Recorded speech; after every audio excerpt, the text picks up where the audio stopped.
अब आपको एक वीडियो दिखाते हैं कि इस समय आसमान में कितने विमान उड़ रहे हैं। इस समय 12 से 15,000 विमान आसमान में उड़ रहे हैं। यह अभी की स्थिति है। एयर इंडिया का 787 ड्रीमलाइनर कल दोपहर 1:39 पर अहमदाबाद एयरपोर्ट के रनवे संख्या 23 से टेक ऑफ हुआ था। सीसीटीवी कैमरे में विमान के आखिरी 60 सेकंड रिकॉर्ड हुए हैं, जिसमें देखा जा सकता है कि जमीन को छोड़ने के 27 सेकंड बाद ही विमान आग का गोला बन गया। लेकिन विमान में ऐसा क्या हुआ कि यह उड़ता हुआ एक शमशान बन गया? अभी तक जो जानकारी निकलकर सामने आई है उसके मुताबिक टेक ऑफ के तुरंत बाद ही फ्लाइट के कैप्टन सुमित सब्बरवाल और फर्स्ट ऑफिसर क्लाइव कुंदर ने मे डे का कॉल दे दिया था। एटीसी कुछ कर पाता उससे पहले ही विमान क्रैश हो चुका था। ऐसे में सवाल उठता है कि आखिर विमान में ऐसी क्या गड़बड़ी हुई कि टेक ऑफ के 27 सेकंड में ही क्रैश हो गया। लेकिन अगर इसका सटीक जवाब अगर कोई डिवाइस दे सकती है तो उसका नाम है ब्लैक बॉक्स। एयर इंडिया की इस फ्लाइट का ब्लैक बॉक्स बरामद कर लिया गया है। बताया जा रहा है ये प्लेन जिस हॉस्टल बिल्डिंग से टकराया उसकी छत से ब्लैक बॉक्स को रिकवर कर लिया गया है। क्रैश के बाद सबसे पहले लोगों को रेस्क्यू किया गया और उसके बाद एयरक्राफ्ट एक्सीडेंट इन्वेस्टिगेशन ब्यूरो यानी AAIB की टीम ब्लैक बॉक्स की तलाश में जुटी। करीब 40 लोगों की टीम को ब्लैक बॉक्स के सर्च ऑपरेशन में लगाया गया था, क्योंकि ब्लैक बॉक्स में क्रैश के हर अनसुलझे सवाल का रहस्य या जवाब कैद होता है।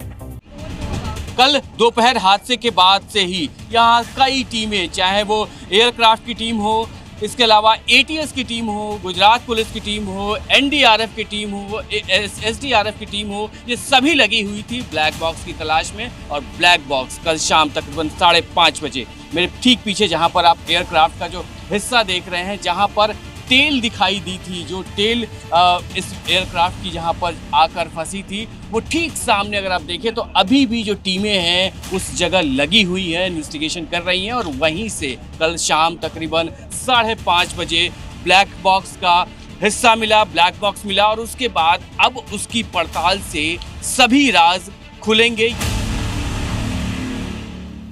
ब्लैक बॉक्स से क्या जानकारी मिलती है, इसे समझने के लिए पहले यह जानना जरूरी है कि इसमें होता क्या है, इसके कितने हिस्से होते हैं और इसमें क्या क्या जानकारियां रिकॉर्ड होती हैं। ब्लैक बॉक्स में 2 हिस्से होते हैं, कॉकपिट वॉइस रिकॉर्डर CVR और flight data recorder FDR। CVR pilots की बातचीत, रेडियो ट्रांसमिशन और कॉकपिट की बाकी आवाजों जैसे अलार्म या मैकेनिकल शोर को रिकॉर्ड करता है। इससे यह समझने में मदद मिलती है कि क्रैश से पहले पायलट क्या कर रहे थे और क्या आपात स्थिति थी। FDR विमान के प्रदर्शन से संबंधित डेटा जैसे ऊंचाई, गति, इंजन थ्रस्ट, फ्लैप सेटिंग्स और सिस्टम वार्निंग को रिकॉर्ड करता है। यह दुर्घटना के तकनीकी कारणों को समझने में बेहद अहम है।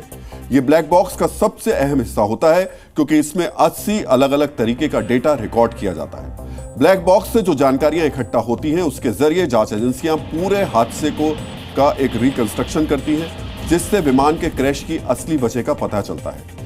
एयर इंडिया की जो फ्लाइट क्रैश हुई उसके टेक ऑफ से लेकर क्रैश तक यानी आखिरी 2 मिनट में क्या हुआ, उसकी हर एक डिटेल इसके ब्लैक बॉक्स से रिकवर की जा रही है। बोइंग का जो 787 ड्रीमलाइनर क्रैश हुआ उसमें 23 लाख से ज्यादा छोटे बड़े पार्ट्स थे, लेकिन इन 23 लाख पार्ट्स में ब्लैक बॉक्स एक ऐसा पार्ट है जिसकी तलाश क्रैश के बाद सबसे ज्यादा की जाती है, क्योंकि इसी से क्रैश की असल वजह का पता चलता है। प्लेन क्रैश के पीछे के मूल कारण खोजने में ब्लैक बॉक्स काफी हद तक विश्वसनीय है, लेकिन इसकी भी अपनी कुछ सीमाएं होती हैं। 29 दिसंबर 2024 को 181 लोगों को लेकर बैंकॉक से साउथ कोरिया जा रहा जेजू एयर का प्लेन उतरते समय क्रैश हो गया था, जिससे उसमें सवार 189 लोगों की मौत हो गई थी। उसका ब्लैक बॉक्स बरामद कर लिया गया, लेकिन जांच में पता चला कि इसमें उड़ान के आखिरी कुछ मिनटों का महत्वपूर्ण डेटा मिट चुका था। मई 2020 में पाकिस्तान एयरलाइंस की फ्लाइट कराची में क्रैश कर गई थी। इसमें 97 लोगों की मौत हो गई थी। इस प्लेन के ब्लैक बॉक्स में क्रैश के 4 मिनट पहले ही काम करना बंद कर दिया था। इसी तरह मार्च 2014 में मलेशियन एयरलाइंस की फ्लाइट 3370 गायब हो गई थी, जिसका मलबा आज तक नहीं मिला है। विमान का ब्लैक बॉक्स तो मिला, लेकिन इसके सिग्नल को डिकोड नहीं किया जा सका। जून 2012 नाइजीरिया में डाना एयरलाइंस का विमान क्रैश हुआ। इस हादसे में 159 लोगों की मौत हुई। इस हादसे के बाद विमान का ब्लैक बॉक्स तो मिला, लेकिन वो बुरी तरीके से टूट गया था। कोई भी डेटा रिट्रीव नहीं किया जा सका। हालांकि ब्लैक बॉक्स 99% मामलों में क्रैश की वजह का पता लगाने में मदद करता है। आज हर कॉमर्शियल प्लेन, मिलिट्री प्लेन और हेलीकॉप्टर में ब्लैक बॉक्स मौजूद होता है। लेकिन क्या आप जानते हैं कि ब्लैक बॉक्स का आविष्कार किसने और क्यों किया था? 1954 में दुनिया की पहली jet powered commercial jet crash हुई थी। रिसर्च वैज्ञानिक डेविड वॉरेन इसकी जांच टीम का हिस्सा थे। भविष्य में क्रैश की वजह का पता लगाने के लिए उन्होंने एक छोटी रिकॉर्डिंग डिवाइस बनाई। इसी डिवाइस को ब्लैक बॉक्स का नाम दिया गया। आज का ब्लैक बॉक्स कुछ ऐसा दिखता है, गहरे ऑरेंज कलर का। आप सोच रहे होंगे कि जब रंग ब्लैक नहीं है तो ब्लैक बॉक्स क्यों कहते हैं। तो आपको बता दें कि पहले ब्लैक बॉक्स के अंदर फिल्म होती थी जिसमें रिकॉर्डिंग होती थी। उस फिल्म को बचाने के लिए ब्लैक बॉक्स को काले रंग से पेंट किया जाता था। समय के साथ साथ ब्लैक बॉक्स का रंग तो बदल गया लेकिन नाम नहीं बदला।